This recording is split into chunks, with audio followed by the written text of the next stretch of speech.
Alrighty. Yeah, I know it has been a little while. This came out 2 days ago, so I am a little bit late.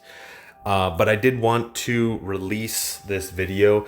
The reason why I was taking my time is because it seems like the ranked guild battle current meta is very, very different than any previous guild battle for a very long time. And this has to do with the fact that they boosted CP and base HP by a huge amount. So it's no longer the same, it doesn't even feel like the same game. The amount of tankiness that exists right now is incredible, and you can still one shot, but you need a good setup. So there's a lot of things that go into it. I figured I'd start off with this one. Pandora has been completely nerfed. Pandora is basically garbage. I don't know what they did to Nebulous Eclipse. It still nullifies constant effects, but if you throw like 5 Pandoras, you're not killing. So they changed something about Nebulous Eclipse, and it no longer really does that much damage. I mean, yeah, it's just, yeah, completely different meta, so not worth getting in my opinion anymore. Besides, we're pretty close to 46 cost stuff. Now this one here, this one's interesting. It is 170, 185. Looks like, to get a guaranteed monster, and you're getting there's 2 monsters, and there's a bunch of defense gear in this. I figured it's probably easier to talk about the defense gear first, because it's a little bit odd. Usually these are around 600 gems to get the monster, just so you know. I always round up though, so like 700, 800 gems, somewhere around there. So the Undying Aggression, Dual Attack, and Resurrection, super important. This is tied to these 4 pieces of gear. Then Interception. Interception is pretty darn good nowadays, especially with the fact that HP has been boosted so much. Interception gear and anything that reduces ability power is quite powerful. And then let's talk about the weapons.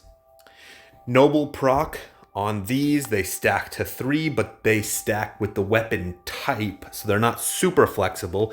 They also require you to crit for new players, and they only stack up to XL. For new players, these are pretty good. They're going to be nice weapons for quite a long time. But for long-term players, they're pretty bad. So for new players, I'd say these are like a solid 8 to 9 out of 10. Once you get past the early game and you've got a bunch of gear, these weapons are going to be like 5 out of 10. The cost is good.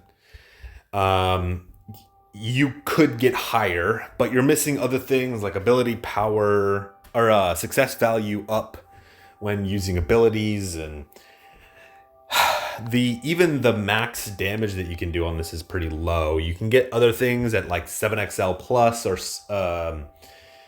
and you can also add on to this like percent damaged. So these are pretty bad, but they're definitely not as bad as some of the other gear that you can get. So solid like 6, 7, something like that once you get past the early game. It is water, so it is a little bit nicer to have extra water gear. Now Elize,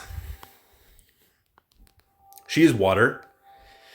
She gives 200% buff. She gives absolute, so you can triple proc. She gives 1 instance of buff removal, which is like okay. Protection, which is again okay, and then she gives rage, which is okay. She awakens to 40k, which is really bad. Frozen resistance, which I've seen a little bit of Frozen be used, but I still don't see it that often, so I'm gonna just put it here as like an asterisk. And then the first ever increases element by 5. Before, the max was 3. Now we're up to 5. So this is a huge boost. What this will end up coming out to be is normally your free-to-play monsters are an extra 2. So the total would be 3. In your backline, you would have 5 defensive monsters. So for example, in these back 5, you would have monsters that gave...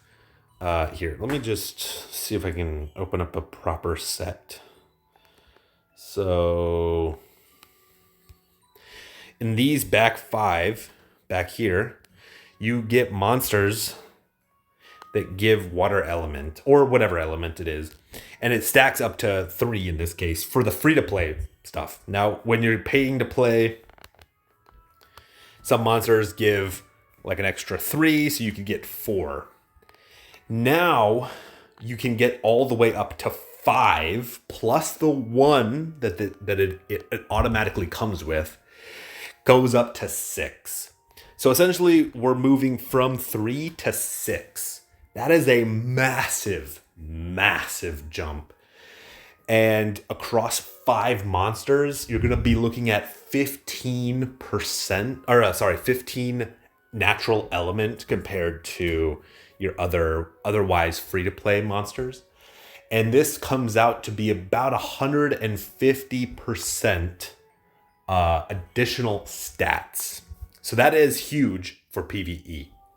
Now, that's not the only thing she has. She also has a new high. I believe this is a new high of 60 ability power additional damage. This is massive as well, especially for PvE. So let's talk about it. Because this monster is a main slot monster, you'll probably want to actually be having her in the front 5.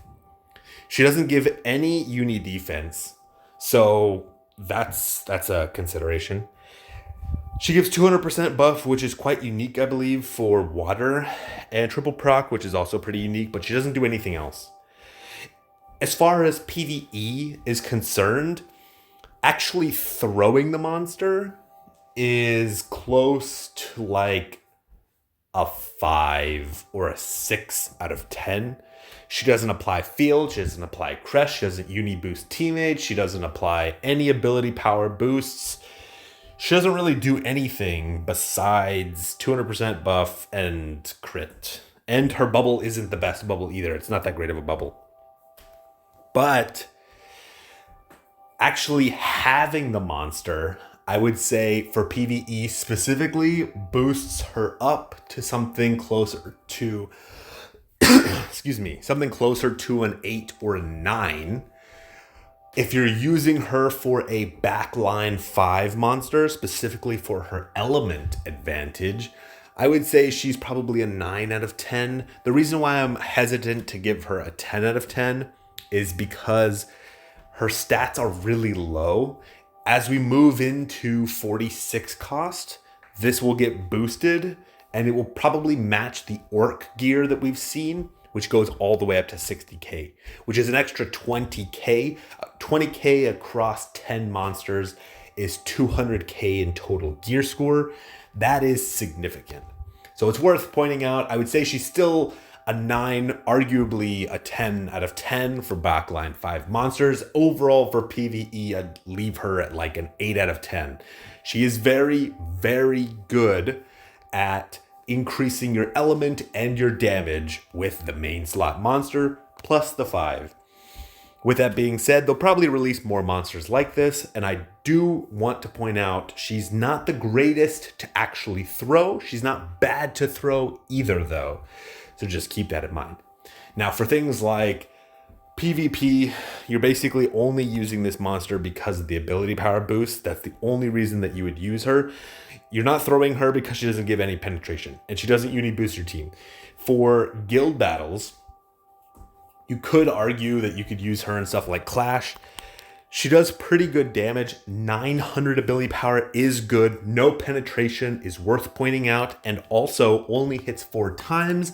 To put it in perspective, Pandora hits 10 times and like for 1,100 or something like that. So Pandora does a massive amount of damage.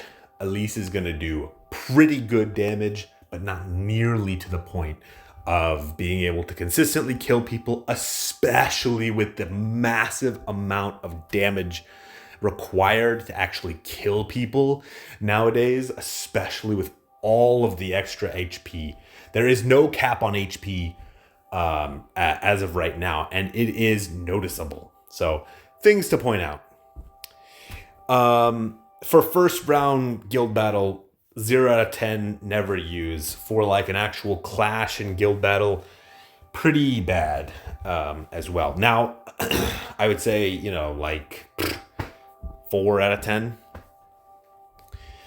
It is also worth pointing out, as a free-to-play player, this monster is very, very good if you are a PvE enjoyer, if you're a quester, and that is what you primarily do. This is a 10 out of 10 monster, specifically because you can use this monster for potentially a year, 2 years, maybe even 3 years. It's been a long, long time since they boosted the elemental advantage this significantly. I foresee that they probably won't change that again for another 4 years-ish. So you're probably good for at least like 2-3 years to have this monster. So as a free-to-play player, as a player, like a newer player that's coming in, and if you really enjoy questing, absolutely 10 out of 10 monster. The flexibility and longevity of this monster will be significant given the fact that it has so much element. Now, let's talk about the other monster. Hitsugi. Increased priority, reduces status ailments so they're more susceptible to things. And it maxes out at 100%, which is really nice. Field obstacle to the enemy. Demerit all enemies healing ability power 20 heals HP. So you're basically healing the enemies.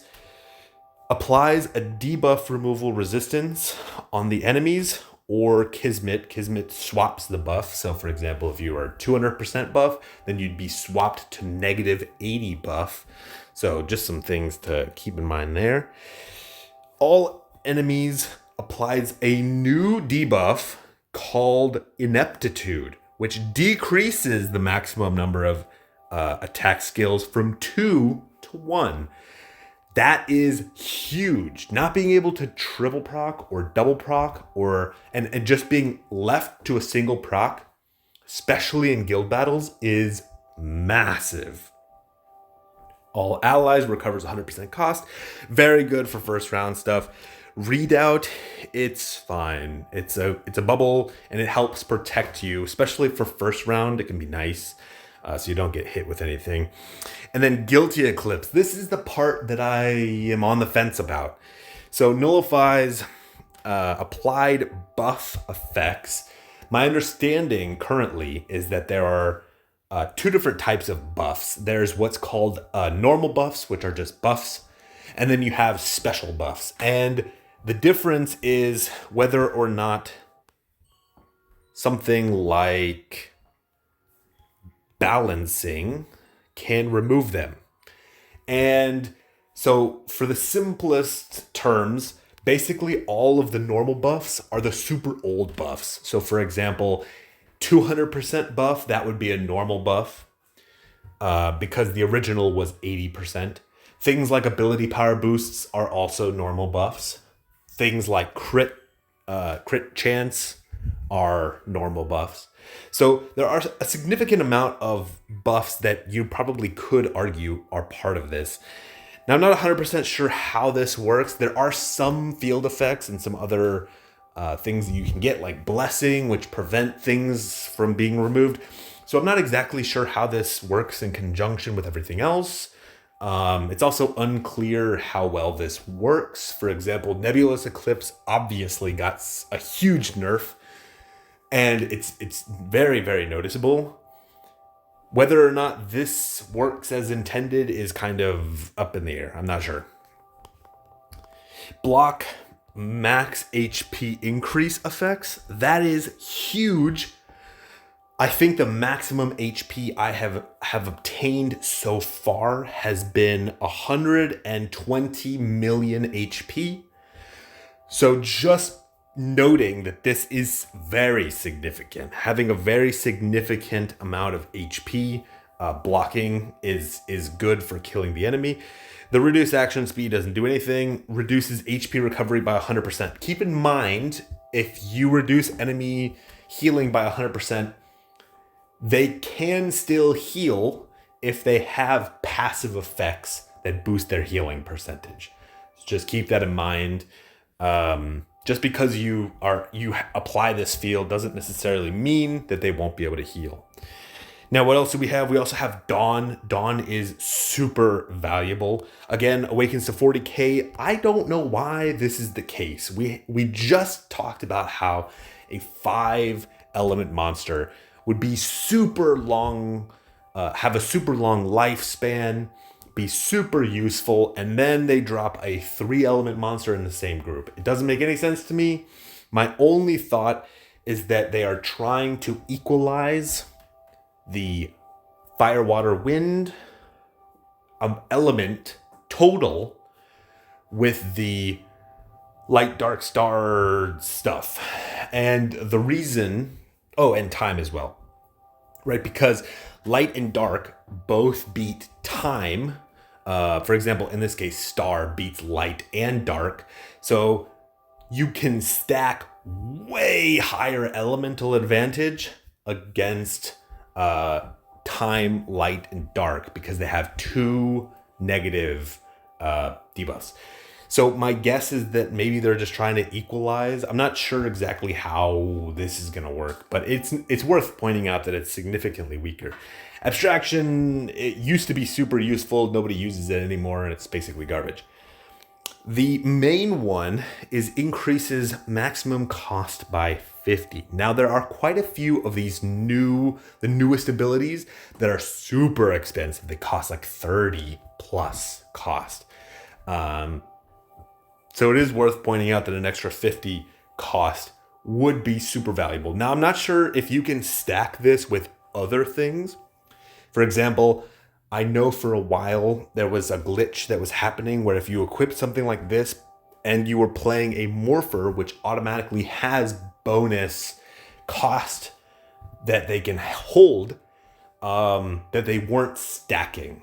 So I'm not sure exactly if this is having a similar glitch with Morphers or any other type of stacking cost things, but 50 cost is massive. I believe this is a new high as well. So let's talk about this monster. In terms of using this monster in PvE, complete garbage. 0 out of 10. If you throw this monster, you're throwing the game. For PvP is really interesting. There is no uni boost, and there's also no penetration. So I'm going to say 2 out of 10. Specifically, I'm giving it a 2 out of 10 because there's the potential that because you're reducing the enemy's status ailment by 100%, that one of your allies will throw a uniblock monster. And if you throw uniblock and uniblock the entire enemy team in something like PvP, the game's over and you win. So yeah, that's basically why I'm giving it a 2 out of 10. Now, for guild battle, this is the main place where you're going to see Hitsugi. Round 1 and round 2 clashes and so on, round 3, 4, you're going to see this monster. The main reason is because of ineptitude, field, and enemy field. So you're applying field block to the enemy. You're then applying a field. So if they have something like field protect, you're clearing their field protect. Then you're applying massive debuffs like ineptitude, which prevents them from proccing as much. And you're also doing other things like reducing their status ailment, whatever. But it cannot be understated that although this monster does not uni boost and is a prio monster, which is not exactly what we would want, it's really unique. And Guilty Eclipse is kind of why I wasn't making a video on these monsters earlier. It's come to my attention in guild battles that it is exceptionally common and easy to reach massive levels of HP. We're talking like 50 million HP is pretty normal. And being unable to heal is massive. For example, rooks right now, they have abilities, multiple abilities, that heal for percentages. So for example, this one heals 100% of your HP. Earlier today, my HP alone was over 100 million. So I can use this move and instantly heal for 100 million HP. And it's not just me, it's everyone on the team. So even though my other teammates might only have like 20 million HP, I'm healing them for 20 million plus 40% of their current CP, which is usually around, like 3K now? 4K, something like that. And then you're also giving them damage boost. So like this type of healing, and it's not just that, right? It's like there have been instances I have seen where we have thrown monsters, like a ton of monsters. And because they have something like World Tree's Blessing, which constantly heals, like this not necessarily this ability. I'm talking about like, you getting healed based on your max HP and getting healed based a percentage of that every 5 seconds. Because the enemies had like a massive amount of 5-second heals, we couldn't kill them. We would have killed them like 3 times, but they kept healing. And then the next monster would go off, and then they would heal again, and then the next monster would go off, and then they would heal again. Healing right now seems to be unbelievably powerful. And it's a huge shame because clerics cannot do a lot of percent healing. They do have some, not this one. I haven't played cleric in a long time. I know that they have some percent heals, but it's not great. Obviously they have things like mend, but I'm not talking about that. Anyway, healing right now is super, super powerful. And it's one of the reasons why I didn't want to talk about this monster. I'm going to give this monster specifically for guild battles, like round 1, I'm going to give it a solid like 7 out of 10. I think it's good, but it doesn't uni boost. So you're going to have other players throwing monsters as like the second or third throw, not as a racer, but as another frontline monster.